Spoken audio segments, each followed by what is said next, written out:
Master? Dah. Okay. Selamat petang dan salam sejahtera saya ucapkan kepada tuan dan rekan-rekan sekalian.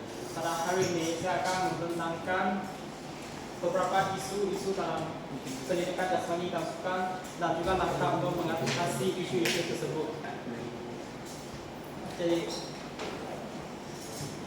ini adalah cerita minta yang berkaitan dengan isu dalam sukan dan pendidikan jasmani yang akan saya bentangkan. Jadi yang pertama adalah isu tekanan dan stres, dan seterusnya isu pengambilan upah terlarang, dan ketiga adalah isu diskriminasi terhadap gender dalam sukan, dan isu yang keempat adalah isu murid kurang berminat dalam sukan, dan yang terakhir adalah isu masyarakat kurang bersukan sebab pandemik COVID-19. Dan bagi isu tekanan dan stres, apakah itu stres dalam sukan yang merujuk kepada tekanan mental dan emosi yang telah dialami oleh atlet dan juga jurulatih semasa pertandingan atau persediaan. Dan stres ini dia boleh timbul daripada berbagai faktor. Nah, yang pertama sekali ialah persaingan sengit. Persaingan sengit antara atlet berlaku kerana semua orang dia bertanding, dia bertujuan untuk memenangi dalam pertandingan. Dan yang kedua ialah harapan yang terlalu tinggi yang mungkin diberi oleh keluarga dia, rakannya, dan penyokongnya, dan juga media massa dan sebagainya. Dan faktor yang seterusnya ialah apabila mereka membuat pertandingan, mereka mungkin akan mengalami kecederaan. Dan sebagai contoh, seseorang atlet yang mengalami kecederaan apabila pertandingan, dan apabila dia cedera dan prestasi dia akan menurun, dan kemungkinan besar dia akan kalah dalam pertandingan tersebut kerana dia sudah mengalami kecederaan.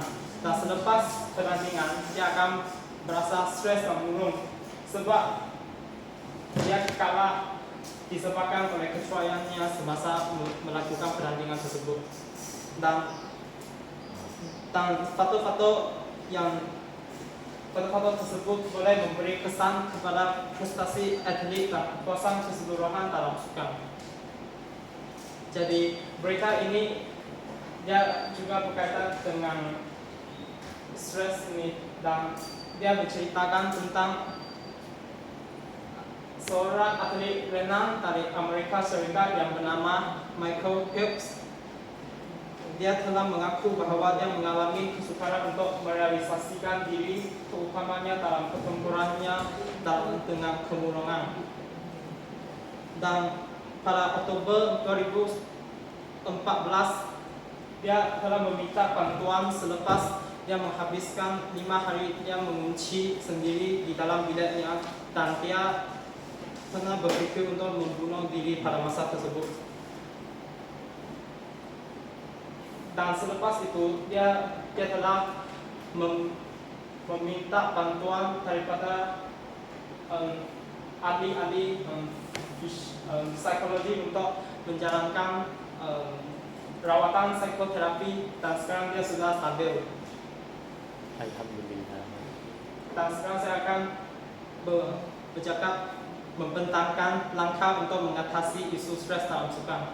Jadi yang pertama, seseorang boleh bersenam bersendirian kerana dia dapat melepaskan ketegangan dan tekanan yang terkumpul, kerana dapat menenangkan diri dan mengalihkan tumpuan kesukaan tersebut. Bukan itu saja, bersenam juga dapat merangsang hormon seperti endorfin dan dopamin yang boleh mengurangkan stres yang dihadapi oleh seseorang. Dan langkah yang seterusnya adalah, kalau dia mengalami stres dan kemurungan yang suka untuk dikawal olehnya, dia boleh minta bantuan profesional daripada dokter dan menjalankan psikoterapi untuk meningkatkan kesehatan mental dan emosi. Dan mari kita bersama-sama tengok isu yang seterusnya, yaitu isu pengambilan ubat terlarang. Isu pengambilan ubat terlarang dalam pertandingan sukan Ia adalah melanggar etika dan peraturan yang ditetapkan oleh Badan Pengatur Sukan, seperti Jabatan Pasar Olimpik Antarabangsa IOC dan Persekutuan Sukan Antarabangsa yaitu IF. Dan penggunaan ubat terlarang ia juga dikenali sebagai doping. Ia bertentangan dengan semangat permainan yang adil dalam sukan dan boleh memberi kelebihan yang tidak adil kepada atlet yang menggunakannya. Kerana sebahagian atlet akan curi-curi makan ubat-ubat yang terlarang ini untuk meningkatkan prestasi mereka. Dan sebagai contoh, ubat terlarang boleh meningkatkan kebugaran fisikal dan ubat terlarang seperti steroid anabolik. Dia dapat membantu atlet untuk meningkatkan massa otot dan kekuatan yang dengan lebih cepat. Dan kesannya, atlet yang makan ubat terlarang itu dia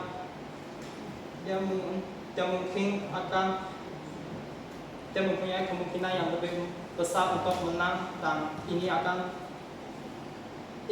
muncul ketidakadilan kerana atlet lain yang menggunakan potensi sendiri untuk menjalankan pertandingan. Dan berikut merupakan berita berkaitan dengan pengambilan ubat terlarang ini. Yang bertajuk 2 atlet yang angkat berat dikanton 2 tahun sebab dikesan positif doping. Dan 2 atlet angkat berat di Sukan Malaysia yaitu Sukma. Nama mereka ialah Jelini Empera dan Siti Fazera Ishak. Dia telah dikenakan hukuman selama 2 tahun akibat penggunaan bahan terlarang. Dan Jelini dia merupakan atlet dari negeri Sarawak, dan Siti Fazera Ishak dia merupakan atlet daripada negeri Perlis. Dan Jelini dia telah memenangi 2 pingat emas disebabkan oleh dia makan ubat terlarang. Dia diarahkan untuk memulangkan kembali pingat dan uang kemenangannya yaitu RM3,000 dan RM12,000 yang dimenanginya daripada pengatur dan Majlis Sukan Negeri Sarawak. Bukan itu sahaja, kedua-dua atlet mereka juga dikenakan denda $5,000 yaitu pada masa itu kira-kira RM16,395. Jadi berikut merupakan langkah untuk mengatasi isu pengambilan ubat yang terlarang. Jadi yang pertama, pihak yang berkenaan boleh memberikan hukuman yang tegas kepada atlet yang telah mengambil ubat terlarang habis pada waktu pertandingan, supaya boleh dijadikan sebagai amaran kepada atlet yang lain supaya mereka tidak berani untuk melakukan perbuatan tersebut yang akan membawa ketidakadilan kepada atlet yang lain. Nah, sebagai contoh, hukuman yang boleh diberikan seperti kehilangan kelayakan mengetahui pertandingan, pembatalan, ingat macam tadi berita ada menceritakan, dan juga larangan daripada petanding untuk tempoh masa yang tertentu mengikut syarat yang telah ditetapkan. Dan langkah yang seterusnya ialah berbagai pihak yang berkenaan boleh memupuk kerjasama antara bangsa. Sebagai contoh, antara Badan Induk Sukan, agensi kerajaan dan agensi anti-doping kebangsaan untuk mengukuhkan pemantauan dan penguasaan peraturan anti-doping secara global, supaya kes pengambilan ubat terlarang ini dia boleh dibentuk dan diatasi dengan berkesan dengan adanya kerjasama daripada berbagai pihak yang berkenaan. Jadi isu yang ketiga yang saya pilih ialah berkaitan dengan isu diskriminasi terhadap gender dalam sukan. Diskriminasi dan hina dalam sukan dia merujuk kepada layanan yang tidak adil atau ketidaksamaan yang dialami oleh individu berdasarkan gender atau jantina mereka dalam bidang sukan. Dan ini termasuk berbagai bentuk diskriminasi seperti kekurangan peluang kepada jantina tersebut, sekatan ke atas akses gaji yang tidak sama rata dan layanan yang tidak adil dalam penilaian dan ganjaran. Dan mangsa diskriminasi dalam bidang suka ini kebanyakan ialah wanita. Jadi ini adalah berita berkaitan dengan diskriminasi gender yang bertajuk ketidaksamaan gender dalam kepemimpinan sukan perlu diungkapkan segera. Berita ini dia menceritakan tentang kekurangan penyertaan wanita sebagai pembuat keputusan dalam sukan Malaysia perlu ditangani segera, yang ini merupakan kata-kata daripada pengarah eksekutif Pusat Penyelidikan Wanita dalam Sukan Jepun JSW, namanya Dr. Katsuko Ogasawara.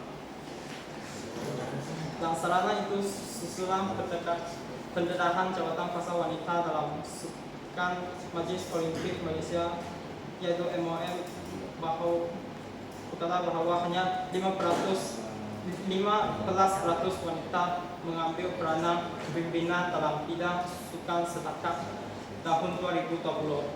Jadi yang ketinggalan 85% ialah lelaki.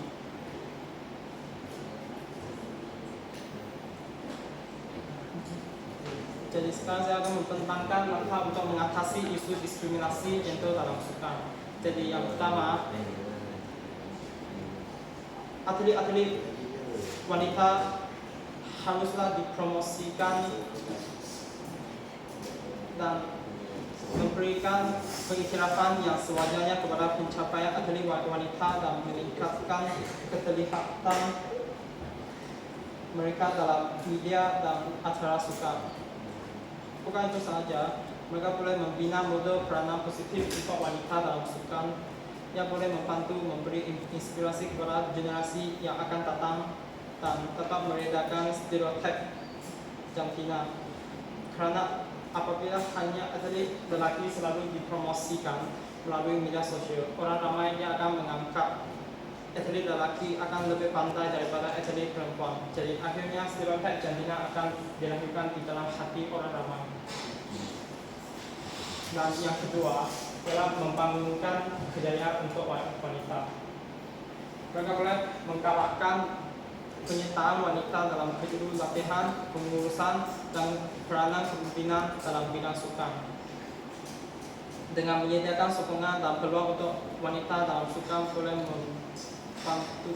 membantu mengukuhkan perwakilan mereka. Jadi perlu memberikan jumlah peluang yang sama rata kalau berbanding dengan lelaki. Dan isu yang keempat yang saya pilih adalah berkaitan dengan isu murid dan kanak-kanak kini kurang berminat dalam sukan. Perlibatan murid dalam sukan yang semakin kurang disebabkan oleh berbagai jenis faktor. Yang pertama ialah mereka mungkin sibuk dengan kehidupan seharian mereka, seperti pergi ke sekolah untuk belajar, dan apabila mereka balik ke rumah, mereka perlu menyiapkan kerja rumah yang telah dibagikan oleh guru. Dan pada masa kini kebanyakan ibu bapa dia mau anak-anak mereka cemerlang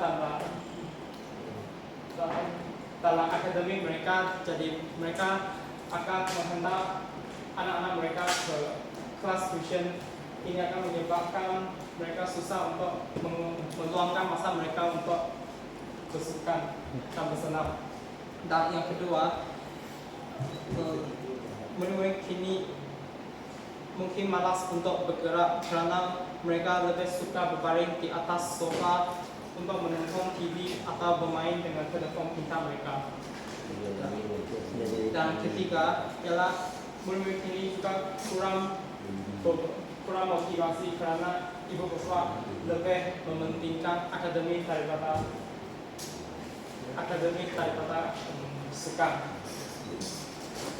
Jadi faktor-faktor tersebut dia akan menyebabkan penyakit kronik daripada mudah berlaku disebabkan oleh gaya hidup yang tidak sehat seperti ini, yang kurang bersukan dalam kehidupan. Jadi ini merupakan berita berkaitan murid dia kurang berminat dalam sukan. Yang bertajuk lebih 50% remaja tidak aktif amalkan cara hidup sedentari. Dan lebih 50% golongan remaja di negara ini dia didapati tidak aktif dan mengamalkan cara hidup yang sedentari. Ini merupakan kata-kata daripada Timbalan Ketua Pengarah Kesehatan Kementerian Kesehatan Malaysia, yaitu PKM, namanya Dr. Chong Shi Kyong. Dan beliau telah berkata kajian Adolescent Health Survey 2017 yang menunjukkan 81,2% remaja adalah tidak aktif, manakala 50,1% remaja yang lebih suka untuk duduk sehingga 3 jam tanpa sebarang aktivitas fisikal.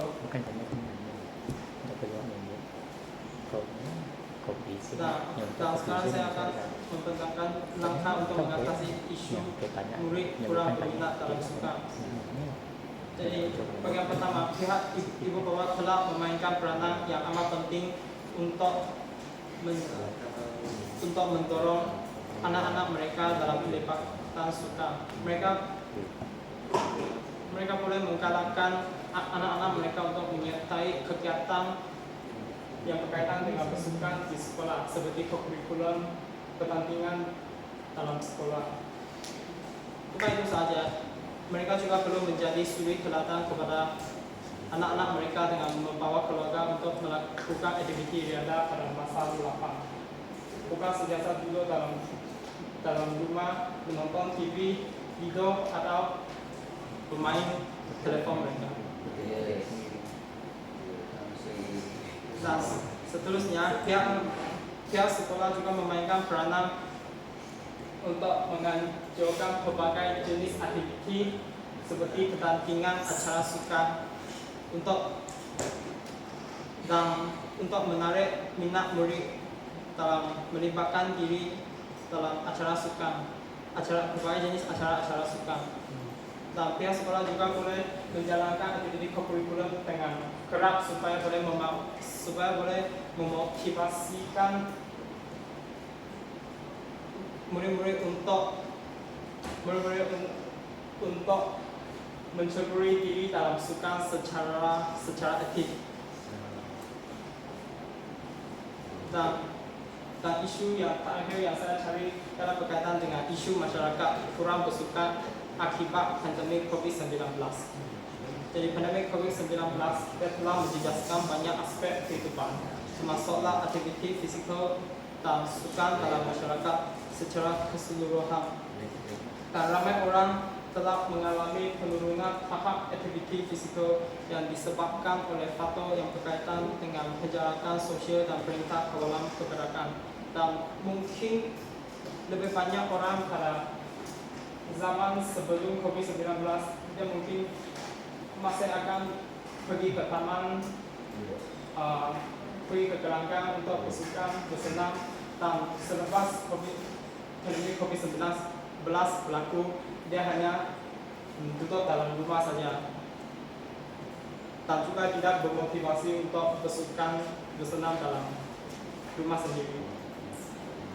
Dan ini merupakan berita berkaitan masyarakat kurang bersukan akibat pandemi.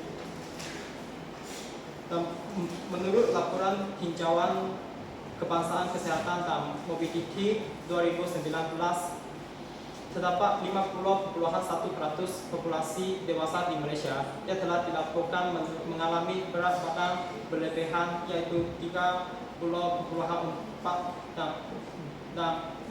dan orang yang mengalami masalah obesiti, kadar orang yang mengalami masalah obesiti ialah 19,7%.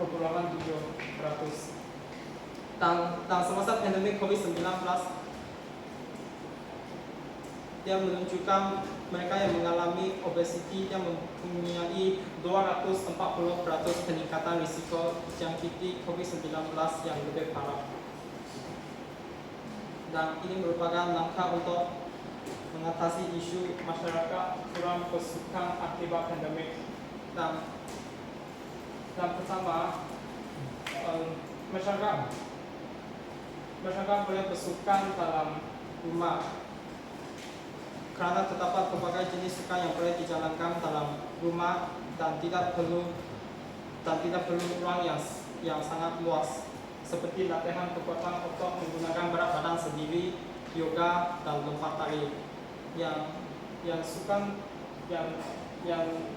contoh sukan tersebut, dia juga boleh membakar kalori dan lemak yang berlebihan dalam badan supaya individu boleh mengelakkan diri daripada dijangkiti masalah atau penyakit kronik seperti obesiti, diabetes, hipertensi, dan sebagainya.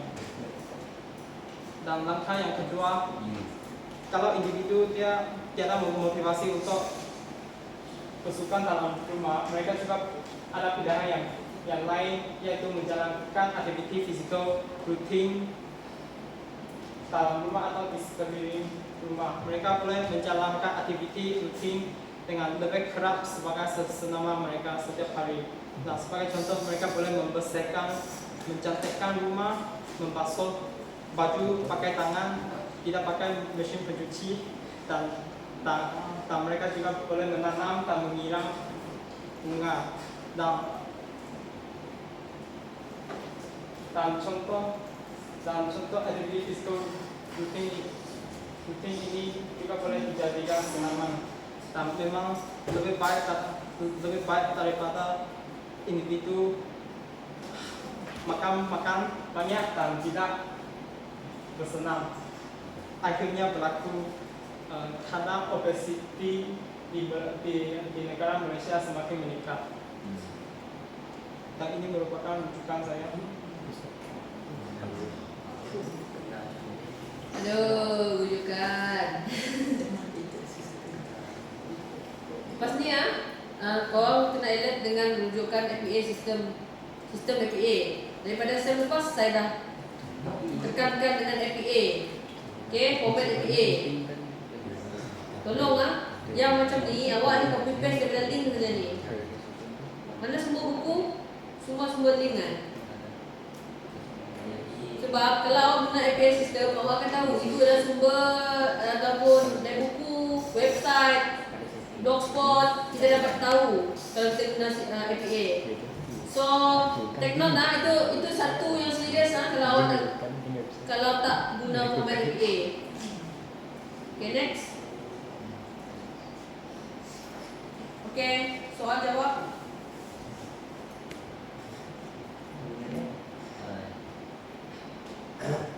Ya, sama je yang tanya. Orang lain mana habis sudah? Saya ada soalan. Okey. Yang pasal doping tadi tu kan, macam ni kita nak tahu seorang atlet tu dia ambil doping?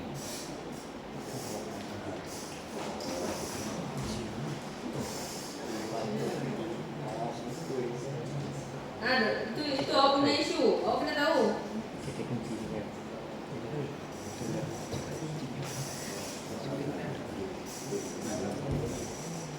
Kalau seseorang yang mengambil obat terlarang seperti doping, muka wajahnya akan berbeza dengan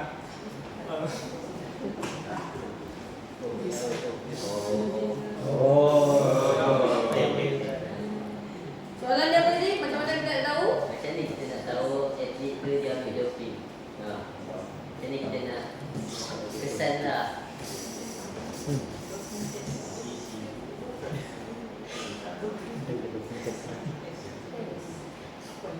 kalau seseorang dia mengambil Sebenarnya soalan tu salah. soalan itu salah. Dropping juga adalah satu proses ataupun tes untuk mengenal pasti orang tu ambil dadah ataupun tak. Maksudnya awak punya soalan, macam mana awak nak kenal pasti orang tu ambil dadah ataupun tak?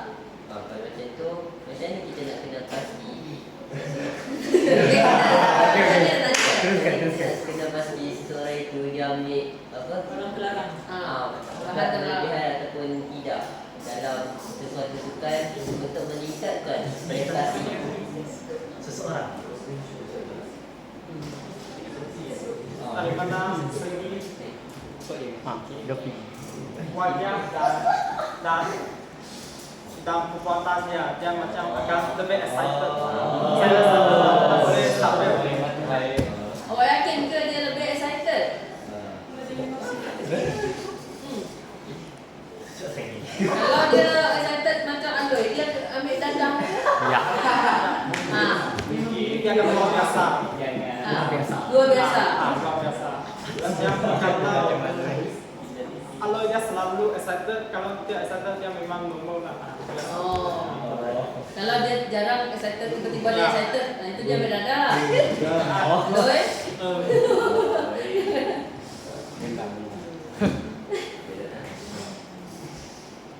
Suspek saja. Suspek saja. Okey. Ada soalan lain? Tanya dia sampai dia terduduk. Dan juga boleh Ada juga terus. cek air kencing dia. ya.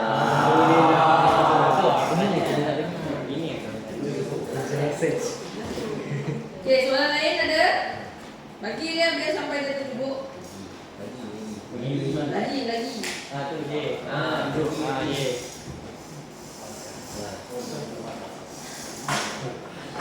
Soalan saya untuk seorang atlet, kalau mereka nak ambil satu supplement tu, mereka perlu rujuk kepada siapa? Untuk lebih lebih selamat daripada isu doping, isu yang apa? Serangan Bukan negara. Ya, siapa tu kelas? Mereka atlet kalau mau mengambil suplemen yang bukan terlarang, mereka boleh bertanya pakar-pakar dalam bidang pengobatan seperti farmasi, dan mereka juga boleh mengambil obat, mengambil suplemen daripada guru latih mereka. Kelas, awak pastikan dia kena tanya dengan farmasi. Awak tak boleh jawab sembarang kelas. Awak memberi info, pastikan info yang awak tu. Sebab kita ada kemahiran menjawab soalan dengan jelas dan tepat tanpa berlaku. Itu.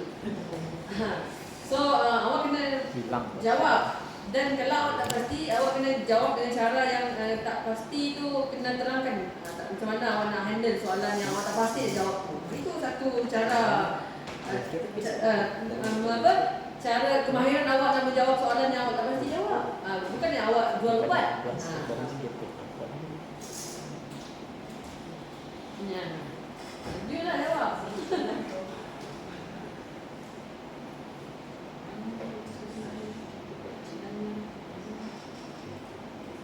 Awak boleh jawab tak?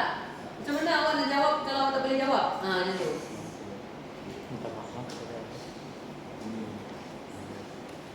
Macam mana, apa kemahiran awak nak menjawab benda yang awak tak pasti jawapannya? Itu memang. Dia ada caranya kalau kita tak pasti nak menjawab tu dan awak tak pasti jawapannya, dia ada caranya.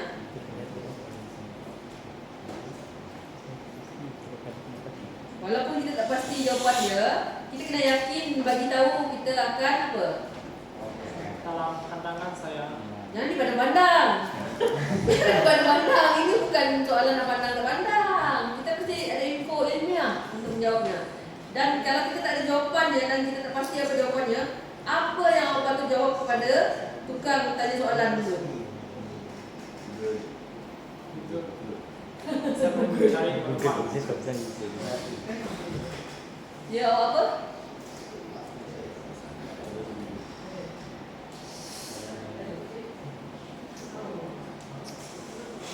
Okay, tak apa. Kita akan tunggu orang lain pula nanti. Dia ada satu kaedah untuk menjawab soalan yang kita tak pasti nak jawab. Tapi kita yakin kita confident jawab dia. Tapi bukan jawapan yang kita suka tidak ambil dalam otak, kita sebut tak. Jadi satu cara untuk awak mengelakkan dan awak bagi tahu awak tak pasti dengan jawapan ni. Jadi satu cara. Itu kemahiran membentang. Okay, Nicholas. Okay, ada lagi soalan untuk menembak Nicholas? Menembak. Oh, Ada lagi? Okey. Okay, terima kasih Nicholas. Sokongan Nicholas.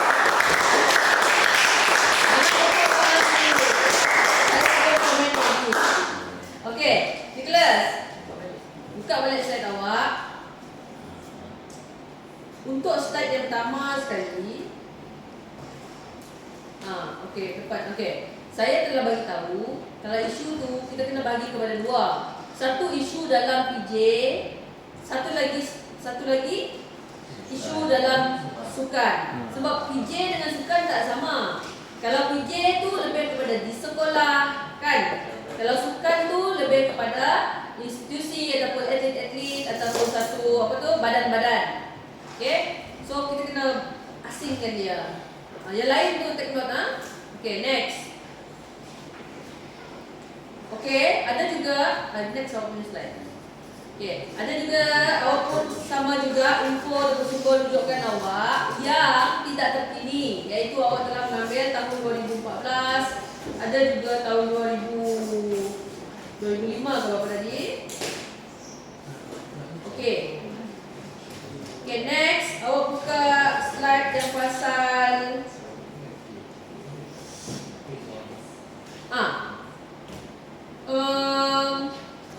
slide apa tadi ya? Yang awak jawab dengan awak punya idea saja, tak ada citation ataupun ni. Langkah mengatasi isu murid kurang berminat dalam sukan tu. Murid kurang berminat dalam sukan. Okey ni. Yang ini tak ada citation, tak ada kajian, tak ada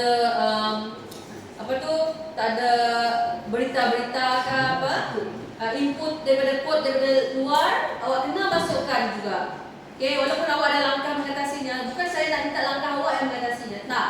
Saya tak nak awak mengatasi langkah itu. Saya nak awak cari sumber lain di luar untuk dijadikan langkah mengatasinya. Bukan saya nak awak idea awak. Tak. Kita kena cari apa kajian lain yang mengatasi benda itu. Ya? Yang ini lebih kepada awak fikir idea awak sendiri. Ibu bapa menjadi teladan sudah. Tak. Itu kita bukan nak itu. Kita nak daripada kajian-kajian, berita-berita ataupun quote daripada Perdana Menteri ke ataupun daripada orang yang sepatutnya lah. Okay? Itu.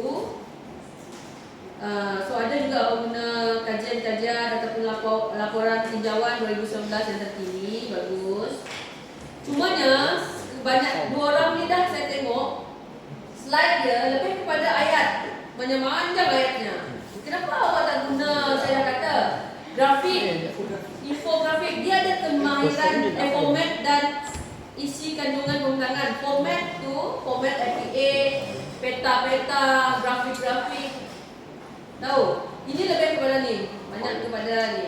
Kemahiran awak menghasilkan satu pembentangan itu. Itu take note. Yang ini yang baru-baru ni saya tegur-tegur, yang belakang ni itu yang lebih rigid lagi saya bagi makan. Karena yang depan ni dah bagi contoh, kamu ada semasa untuk ini. Okey? Okey. Okey, dan sumber rujukan di belakang sekali tu, ya Allah, ini dah tahap-tahap yang copy paste saja ni.